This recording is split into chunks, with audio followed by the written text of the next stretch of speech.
വിഷ്ണു ശാലിനിയുടെ ഇന്നത്തെ എപ്പിസോഡില് അങ്ങനെ വിഷ്ണു ശാലിനിയും കൂടി ആ വണ്ടിയിൽ സത്യഭാമയുടെ അവരുടെ വീടിൻ്റെ അടുത്തേക്ക് എത്തുമ്പോൾ പെട്ടെന്ന് ഇങ്ങനെ മുകളിലേക്ക് ആ വീട് ശ്രദ്ധിക്കുമ്പോൾ പ്രീതിയുടെ റൂമിലെ ജനലിൽ തീ ആളി പടരുന്നത് രണ്ടുപേരും കാണുകയാണ്. അന്നേരം വിഷ്ണു ഏട്ടാ അത് തീയല്ലേ എന്നിങ്ങനെ പെട്ടെന്ന് ശാലിനി പറയുമ്പോൾ അത് പ്രീതിയുടെ റൂമാണ് എന്ന് പറഞ്ഞാൽ പെട്ടെന്ന് വണ്ടി നിർത്തി രണ്ടുപേരും കൂടി ചാടി ഇറങ്ങി ഓടി ഇവിടെ ഹാളിലേക്ക് വരികയാണ്. പക്ഷേ താഴെയാണെങ്കിൽ ഇവരിതൊന്നും അറിയണില്ല. ഇവർ കാര്യങ്ങളൊക്കെ സംസാരിച്ച് ആവിയൊക്കെ എടുത്തിരിക്കുകയാണ്. അന്നേരം അച്ഛാന്നും പറഞ്ഞ് ഓടി ചെല്ലുമ്പോൾ എന്താ മോനെ എന്താടാ മക്കളെ എന്നൊക്കെ രാഘവൻ നായർ ചോദിക്കുന്നുണ്ട്. അച്ഛൻ അവിടെ തീ, പ്രീതിയുടെ റൂമിൽ തീ എന്നിങ്ങനെ വിഷ്ണു പറയുമ്പോൾ തീയോ എന്നും പറഞ്ഞ് അർജുൻ അങ്ങ് ചാടി എഴുന്നേൽക്കുകയാണ്. സത്യഭാമയും അങ്ങ് ചാടി എഴുന്നേൽക്കുന്നുണ്ട്. തുടർന്ന് വാ പോയി നോക്കാം, ചെല്ല അർജുൻ എന്നൊക്കെ പറയുമ്പോൾ വിഷ്ണു ശാലിനി ആദ്യമേ പോകുന്നുണ്ട്, അർജുൻ പുറകെ പോകുന്നുണ്ട്, സത്യഭാമയും കൂടെ അങ്ങ് ഓടുകയാണ്. അയ്യോ എൻ്റെ മോള് എന്നും പറഞ്ഞ്. ഇതേസമയം സുസ്മിത ചിന്തിക്കുകയാണ്, നല്ല പെർഫെക്റ്റ് പ്ലാനിങ് ആയിരുന്നു, അതിനിടയിൽ ഈ മാരണങ്ങൾ എവിടെ നിന്ന് കയറി വന്നു എന്നും പറഞ്ഞ് സുസ്മിത ചിന്തിച്ചു നോക്കുമ്പോൾ അയ്യോ എൻ്റെ മോൾക്ക് എന്ത് പറ്റുമെന്തോ, നീയും കൂടി ഒന്ന് പോയി നോക്കടി, എന്തിനാ നോക്കി നിൽക്കുന്നതെന്നും പറഞ്ഞ് രാഘവൻ നായർ വഴക്ക് പറയുകയാണ്. അന്നേരം സുസ്മിതയും അവരുടെ കൂടെ പോകുന്നുണ്ട്. പെട്ടെന്ന് ചെന്ന് ആ വിഷ്ണു ആണെങ്കിൽ വാതിൽ തുറക്കുമ്പോൾ കാണുന്നതോ എല്ലായിടത്തും തീ പിടിച്ചു. പ്രീതിയുടെ ബെഡ്ഷീറ്റിലേക്കും തീ പടരുകയാണ്. തുടർന്ന് പെട്ടെന്ന് വിഷ്ണു ബെഡ്ഷീറ്റ് അങ്ങ് ദൂരേക്ക് എറിഞ്ഞ ശേഷം പ്രീതി അങ്ങ് എടുക്കുകയാണ്. അർജുൻ സഹായിക്കുന്നുണ്ട്. അന്നേരം പ്രീതിയെ അർജുൻ എടുത്തങ്ങ് തോളിലേക്ക് ഇടുകയാണ്. ശാലിനിയും അങ്ങ് ആകെ വെപ്രാളപ്പെടുന്നുണ്ട്. അതേസമയം സത്യഭാമയും സുസ്മിതയും പുറകെ ഓടിയെത്തുകയാണ്. ഭാമ പറയുന്നുണ്ട് വിഷ്ണു പെട്ടെന്ന് എന്നൊക്കെ വിഷ്ണുവിൻ്റെ പേര് വിളിച്ചാണ് ഭാമ പറയുന്നത്. തുടർന്ന് പ്രീതി അങ്ങ് തോളിലേക്കിട്ട് വിഷ്ണു താഴേക്ക് കൊണ്ടുവരികയാണ്. കൂടെ അർജുനും ഭാമയും വരുന്നുണ്ട്. അതിനുശേഷം സത്യഭാമ സെറ്റിയിലേക്ക് ഇരിക്കുമ്പോഴത്തേക്ക് പ്രീതിയെ ഭാമയുടെ മടിയിലേക്ക് അങ്ങ് കിടത്തുകയാണ്. അന്നേരം അങ്ങ് ആശ്വാസമാവുകയാണ് വിഷ്ണുവിന്. അന്നേരം എന്ത് പറ്റിയടാ മക്കളെ എന്നും പറഞ്ഞ് ഓടി രാഘവൻ നായർ വീൽചെയർ തള്ളിക്കൊണ്ട് അടുത്തേക്ക് വരികയാണ്. പക്ഷേ റൂമൊക്കെ ഒന്ന് നോക്കുകയാണ്. അന്നേരം അവിടെ ശാലിനി തീ എന്ത് ചെയ്യുമെന്ന് ആലോചിക്കുന്ന ശാലിനി ഒരു നിമിഷം സുസ്മിതയെ തള്ളി മാറ്റിയിട്ട് ആ മുകളിലത്തെ നിലയിൽ തന്നെ അപ്പുറത്തേക്ക് അങ്ങ് പോവുകയാണ്. അന്നേരം സുസ്മിത ചിന്തിക്കുന്നുണ്ട് ഇവളിത് എങ്ങോട്ട് പോവുകയാണെന്നാ.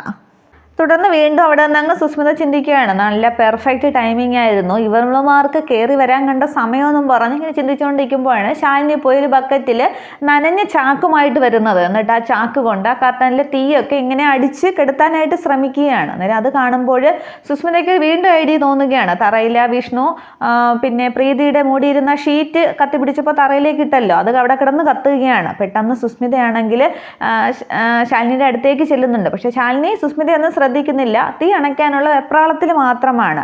അതിനുശേഷം സുസ്മിതയാണെങ്കിൽ ആ തറയിൽ കിടന്ന ബെഡ്ഷീറ്റ് കാലുകൊണ്ടിങ്ങനെ നീക്കി ശാലിനിയുടെ അടുത്തേക്ക് കൊണ്ടുവന്നിടുകയാണ്. ശാലിനി സാരിയാണ് ഉടുത്തിരിക്കുന്നത്. തുടർന്ന് സുസ്മിത അങ്ങ് പെട്ടെന്ന് വാതിൽക്കലേക്ക് പോയി നിന്നിട്ട് കിടന്ന് ചാകുന്നത് കാണാനാണ് നിന്നത്. എന്തായാലും അത് കാണാനായിട്ട് പറ്റിയില്ല, ഇനി ഇവിടെ നിന്ന് കത്തുന്നതെങ്കിലും കാണാം എന്നും പറഞ്ഞിങ്ങനെ നിൽക്കുകയാണ്. അന്നേരം ആ ശാലിനി പെട്ടെന്ന് വെപ്രാളത്തിൽ തീയൊക്കെ അണയ്ക്കുമ്പോൾ ശാലിനി വേറെ ഒന്നും ശ്രദ്ധിക്കാതെയാണ് ചെയ്യുന്നത്. അന്നേരം ഈ ബെഡ്ഷീറ്റിലെ തീ ആണെങ്കിൽ ശാലിനിയുടെ സാരിത്തുമ്പിലേക്ക് പിടിക്കുകയാണ്. ഇതേസമയം താഴെ രാഘവൻ നായർ വെപ്രാളപ്പെടുന്നുണ്ട്. അന്നേരം ഒന്നും സംഭവിച്ചില്ല, കട്ടിലിനടുത്തേക്ക് എത്തിയുള്ളൂ, ഷീറ്റിലേ പിടിച്ചുള്ളൂ, പ്രീതിക്കൊന്നും സംഭവിച്ചില്ല എന്നൊക്കെ വിഷ്ണു പറയുമ്പോൾ ശാലിനി ഇയാൾ എവിടെയെന്നും പറഞ്ഞ് വിഷ്ണു ചുറ്റും നോക്കുകയാണ്. എന്നിട്ട് മുകളിലേക്ക് ശ്രദ്ധിക്കുമ്പോൾ പോയി നോക്കടാന്നിങ്ങനെ രാഘവൻ നായർ പറയുന്നുണ്ട്. തുടർന്ന് ശാലിനിയെ നിന്ന് വിളിച്ചുകൊണ്ട് വിഷ്ണു മുകളിലേക്ക് കയറി വരികയാണ്. എന്നാൽ വിഷ്ണു വരുന്നത് കണ്ട് അത് നടക്കില്ലേ എന്നും പറഞ്ഞ് സുസ്മിത അങ്ങ് അവിടെ നിന്ന് മാറുന്നുണ്ട്. അതേസമയം വിഷ്ണു റൂമിലേക്ക് വന്ന് നോക്കുമ്പോഴോ ശാലിനി തീ അണയ്ക്കാൻ വെപ്രാളപ്പെടുന്നു. പക്ഷേ ശാലിനിയുടെ സാരിത്തുമ്പിൽ തീ ഇങ്ങനെ പടരുകയാണ്. വിഷ്ണു ഓടി ചെന്നിട്ട് ശാലിനിയുടെ കയ്യിൽ നിന്നും ആ ചാക്ക് വാങ്ങിക്കുകയാണ്. ശ്രദ്ധിക്കണ്ടേ, സാരിയൊക്കെ തീ പിടിച്ച കണ്ടില്ലേ എന്നും പറഞ്ഞ് വിഷ്ണു വെപ്രാളപ്പെട്ട് അത് അണയ്ക്കാനായിട്ട് ശ്രമിക്കുകയാണ്. എന്നിട്ട് ഒരുവിധം ആ തീ അണയ്ക്കുന്നുണ്ട്, ശാലിനിക്കൊന്നും സംഭവിക്കുന്നില്ല. തുടർന്ന് ആ കർട്ടനിലെ തീയൊക്കെ വിഷ്ണു അണയ്ക്കുകയാണ്. അന്നേരം ആ ബെഡ്ഷീറ്റ് താഴെ കിടന്നങ്ങ് വലുതായിട്ട് കത്തിപ്പിടിക്കുകയാണ്. തുടർന്ന് വിഷ്ണുവേട്ട അതേന്ന് ഇങ്ങനെ പറയുമ്പോൾ വിഷ്ണു അതും അണയ്ക്കുന്നുണ്ട്. എന്നിട്ട് വിഷ്ണു അങ്ങ് ദേഷ്യപ്പെടുകയാണ്. ശ്രദ്ധിക്കണ്ടേ, സുസ്മിത എവിടെ ഉണ്ടായിരുന്നല്ലോ, അവൾ കണ്ടില്ലേ എന്നൊക്കെ ചോദിക്കുമ്പോൾ ഈ തീ അണയ്ക്കാനുള്ള വെപ്രാളത്തിൽ ഞാൻ ഒന്നും ശ്രദ്ധിച്ചില്ല വിഷ്ണുവേട്ടാന്ന് പറഞ്ഞ് ശാലിനി അങ്ങ് കിതക്കുകയും ആക്കുകയും വെപ്രാളപ്പെടുകയൊക്കെ ചെയ്യുന്നുണ്ട്. അന്നേരം ഒന്നും സംഭവിച്ചില്ലല്ലോ എന്നൊക്കെ ശാലിനിയുടെ തോളിൽ തട്ടി വിഷ്ണുവും ചോദിക്കുകയാണ്. അന്നേരം ഇല്ല എന്ന് പറയുന്നുണ്ട്. പക്ഷേ വിഷ്ണു പറയുന്നുണ്ട് ചിലപ്പോൾ സുസ്മിത തനിക്ക് പണി തന്നതായിരിക്കും എന്നിങ്ങനെ പറയുന്നുണ്ട്. അന്നേരമാണ് അങ്ങ് ആഴ്ച നിൽക്കുന്ന ശാലിനി ആ താഴെ ഇരിക്കുന്ന മെഴുകുതിരി കാണുന്നത്. തുടർന്നും വിഷ്ണു അങ്ങ് പറയുന്നുണ്ട് സുസ്മിതയാണ് തനിക്ക് പണിയെന്ന്, താൻ കേട്ടില്ലേ എന്നൊക്കെ ചോദിക്കുകയാണ്. അന്നേരം മെഴുകുതിരി അങ്ങ് ശ്രദ്ധിച്ചുകൊണ്ടിരിക്കുന്ന ശാലിനി പറയുന്നുണ്ട്, എന്നെ അവള് തീയിട്ട് ജീവനോടെ ചുട്ടാലും തീയിട്ട് കൊല്ലാൻ ശ്രമിച്ചാലും എനിക്കൊന്നും തോന്നില്ല, അവളോടൊന്നും തോന്നില്ല. പക്ഷെ ഒന്ന് നിലവിളിക്കാനോ എഴുന്നേറ്റ് ചെറുവിരൽ അനക്കാനോ പാടില്ലാത്ത ഈ പാവത്തിനെ ജീവനോടെ പച്ചയ്ക്ക് കത്തിക്കാൻ നോക്കി അവളോട് ഞാൻ ക്ഷമിക്കില്ല എന്ന് പറഞ്ഞ് ശാലിനി അങ്ങ് ആകെ ദേഷ്യത്തോടെ നിൽക്കുകയാണ്. തുടർന്ന് സുസ്മിത അങ്ങ് താഴോട്ട് ഇറങ്ങി വരികയാണ്. ഈ സമയത്ത് കറണ്ടും വരുന്നുണ്ട്. അതിൽ കറണ്ട് വന്നല്ലോ എന്ന് രാഘവൻ നായർ പറയുകയാണ്.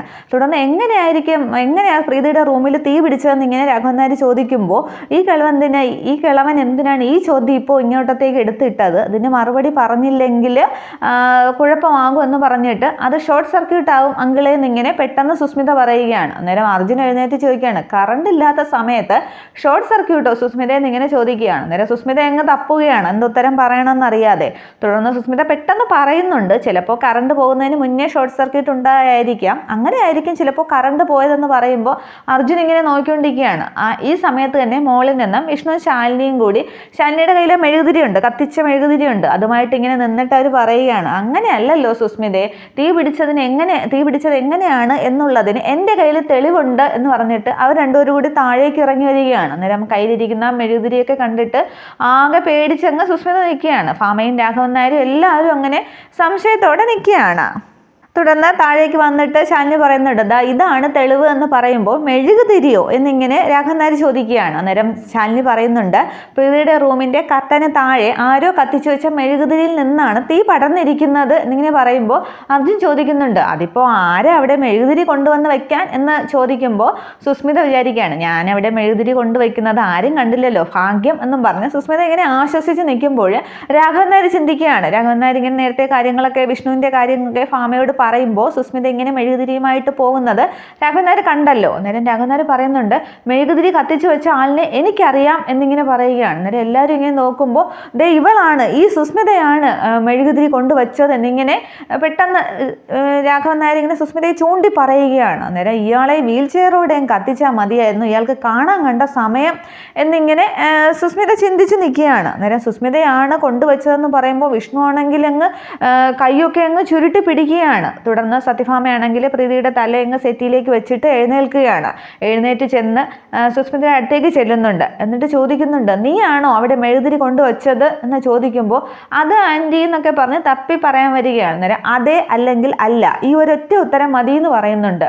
അന്നേരം സുസ്മിത ചിന്തിക്കുകയാണ്, ദൈവമേ, ഈ തള്ളയുടെ കൈ കൊണ്ട് ചാവാനാണോ എൻ്റെ വിധി, ആ പോത്തൻ കൈ കൊണ്ട് ഒന്ന് കിട്ടിയാൽ എൻ്റെ തലമണ്ട വരെ ചിതറിപ്പോവും, ഇനിയിപ്പോൾ മെഴുകുതിരി തനിയെ വന്ന് കത്തിയെന്ന് പറയാനും പറ്റില്ലല്ലോ, ഇങ്ങനെ കാണുകയും ചെയ്തു, ഇനിയിപ്പോൾ എന്താ ചെയ്യാന്നും പറഞ്ഞ് സുസ്മിത അങ്ങ് ആലോചിക്കുകയാണ്. അന്നേരം എല്ലാവരുടെയും ആ നോട്ട സുസ്മിതയുടെ തന്നെയാണ്. തുടർന്ന് ശാലിനി പറയുകയാണ്, എന്താ സുസ്മിത ഇത്ര ആലോചിക്കാനായിട്ട്, 2 വർഷം മുന്നേ നടന്ന കാര്യമൊന്നും അല്ലല്ലോ ചോദിച്ചത്, കുറച്ച് മുന്നേ നടന്ന കാര്യമല്ലേ എന്നിങ്ങനെ പറയുകയാണ്. അന്നേരം വീണ്ടും അതെ അല്ലെങ്കിൽ ആണ്, അത് ഒരു തരം മതി എന്ന് സത്യഭാമ വീണ്ടും പറയുകയാണ്. അന്നേരം ധൈര്യം കൈവരിച്ച് സുസ്മിത അതെ ഞാനാണ് കൊണ്ടുവച്ചത് അതേ എന്നിങ്ങനെ പെട്ടെന്ന് പറയുകയാണ്. അന്നേരം വിഷ്ണു ഇങ്ങനെ കൈയൊക്കെ ചുരുട്ടി പിടിക്കുകയാണ് ആ ദേഷ്യത്തിൽ. ശാലിനിയെ ശ്രദ്ധിക്കുന്നുമുണ്ട്.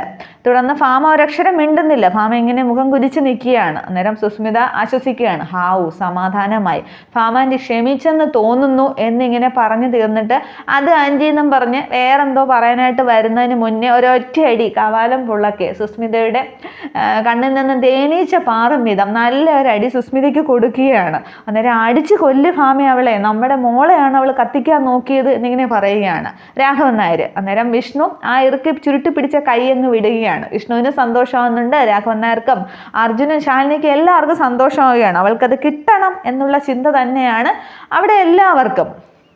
തുടർന്ന് സുസ്മിത അടുത്ത അടവ് പ്രയോഗിക്കുകയാണ്. എങ്ങനെ ഇനിയിപ്പോൾ സത്യഭാമ പുറത്താക്കിയാലും അവിടെ പിടിച്ചു നിൽക്കണ്ടേ, അതിനുവേണ്ടി സുസ്മിത പെട്ടെന്ന് അങ്ങ് മുഖം പൊത്തി അങ്ങ് പൊട്ടി കരയുകയാണ്. എന്നിട്ട് ആ കരഞ്ഞുകൊണ്ട് തന്നെ തറയിലേക്ക് അങ്ങ് ഇരിക്കുകയാണ്. എന്നിട്ട് പറയുകയാണ്, എല്ലാവരും കൂടി എന്നെ അങ്ങ് അടിച്ചു കൊല്ല്, ഞാൻ അറിയാതെ ഒരു തെറ്റ് ചെയ്തതിന് എന്തിനാ എന്നെ ഇങ്ങനെ ശിക്ഷിക്കുന്നതെന്നും പറഞ്ഞങ്ങ് മുഖമൊക്കെ പൊത്തി കരയുകയാണ്. അന്നേരം ഭാമ കുറേശ്ശെ അയഞ്ഞു വരികയാണ്. അന്നേരം ശാലിനി ചോദിക്കുകയാണ്, അതെന്തിനാ അറിയാതെ ചെയ്ത തെറ്റാണെന്ന് തോന്നുന്നില്ലല്ലോ എന്നിങ്ങനെ പറയുന്നുണ്ട്. അന്നേരം ഞാൻ അറിയാതെ തന്നെയാണ് ചെയ്തത് എന്നിങ്ങനെ വീണ്ടും സുസ്മിത പറയുകയാണ്. പറയുകയാണ്. അന്നേരം അർജുൻ ചോദിക്കുകയാണ്, പിന്നെ എന്തിനാണ് നീ പ്രീതിയുടെ റൂമിൽ എന്തിനാണ് മെഴുകുതിരി എന്തിനാ കൊണ്ടുപോയി വെച്ചത്? നിനക്ക് ഇരുട്ട് പേടിയാണെന്നല്ലേ പറഞ്ഞത് എന്ന് അർജുൻ ചോദിക്കുകയാണ്. അന്നേരം ഇരുട്ട് പേടിയായത് കൊണ്ട് തന്നെയാണ് ഞാൻ മെഴുകുതിരിയുമായിട്ട് നടന്നത്.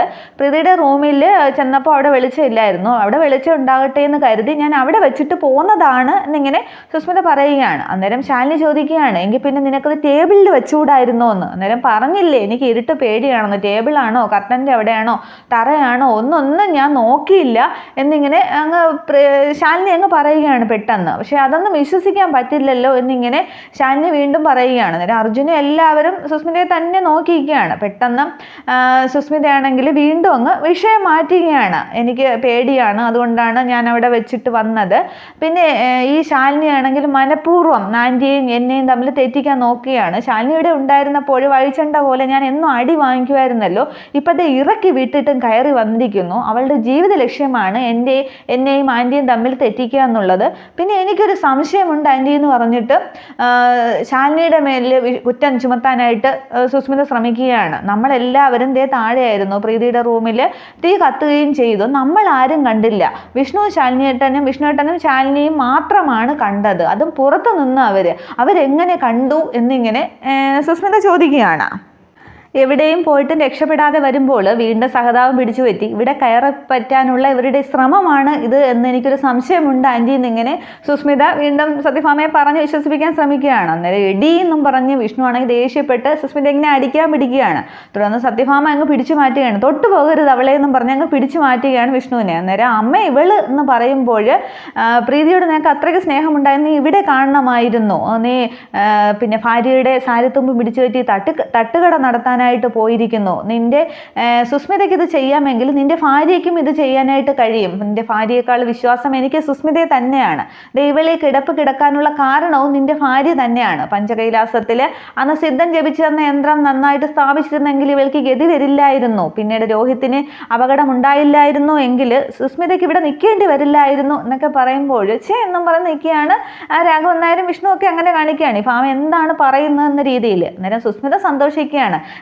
നന്നായി ആൻറ്റി കറക്റ്റ് റൂട്ടിൽ തന്നെയാണ് വരുന്നത്, മരമണ്ടി എന്നൊക്കെ സുസ്മിത മനസ്സിൽ കരുതുകയാണ്. അന്നേരം പുറത്തുനിന്ന് ആരും ഇവിടെ ഭരിക്കണ്ട എന്നൊക്കെ ഭാമ പറയുന്നുണ്ട്. അന്നേരം അർജുൻ പറയുകയാണ്, സത്യമ്മ പറഞ്ഞതെല്ലാം ഞാൻ സമ്മതിച്ചു തരാം, പ്രീതിക്ക് അപകടം പറ്റിയത് മുതൽ ഞാൻ ഈ വീട്ടിലുണ്ടല്ലോ, ഇവരുടെ ഒരു കൈപ്പിഴ കൊണ്ടാണെങ്കിലും ഈ അപകടം സംഭവിച്ചത് എനിക്ക് സഹിക്കാനായിട്ട് കഴിയില്ല എന്ന് പറഞ്ഞിട്ട് സുസ്മിത ഇങ്ങോട്ട് പിടിച്ച് കാരണം നോക്കി ഒരൊറ്റ അടി കൊടുക്കുകയാണ് അർജുൻ. അന്നേരം എൻ്റെ അമ്മയെന്നും പറഞ്ഞ് സുസ്മിത എങ്ങ് താഴെ വീഴുന്നുണ്ട്. അന്നേരം നന്നായിട മോനെ, നന്നായി, നീ ഒരാണാണെന്ന് തെളിയിച്ചു എന്നും പറഞ്ഞ് രാഘവൻ നായർ സന്തോഷത്തിൽ ഇരിക്കുകയാണ്.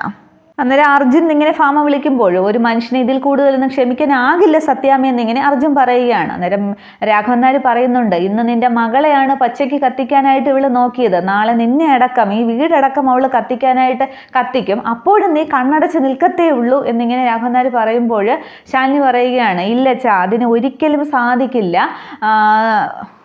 സത്യത്തിൻ്റെ സൂര്യനെ മറയ്ക്കാനായിട്ട് നുണയുടെ പതിമുഖത്തെ എത്ര കൊണ്ട് മറച്ചാലും അതിനായിട്ട് സാധിക്കില്ല. സത്യം ഒരിക്കലും ആ സൂര്യൻ പഞ്ചകൈലാസത്തിലെ മലയടി വാരത്തിൽ നിന്നും ഇങ്ങനെ ഉയർന്നു പൊങ്ങി തന്നെ വരും എന്ന് പറഞ്ഞിട്ട് കയ്യിലിരുന്ന മെഴുകുതിരി സുസ്മിതയുടെ നേരെ ഇങ്ങനെ എറിയുകയാണ്. എന്നിട്ട് സുസ്മിത എങ്ങ് പേടിച്ച് നിൽക്കുകയാണ്.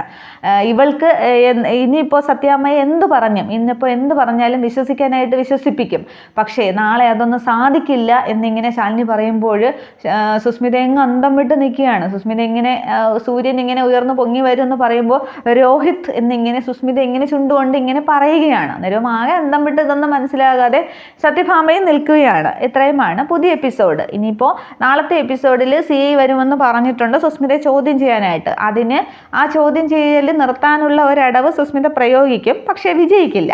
ചോദ്യം ചെയ്യൽ നടക്കും. ഇതാണ് ഇനി നടക്കാൻ പോകുന്നത്. സുസ്മിതയുടെ വീഴ്ച തന്നെയാണ് നടക്കാൻ പോകുന്നത്. Okay, thank you.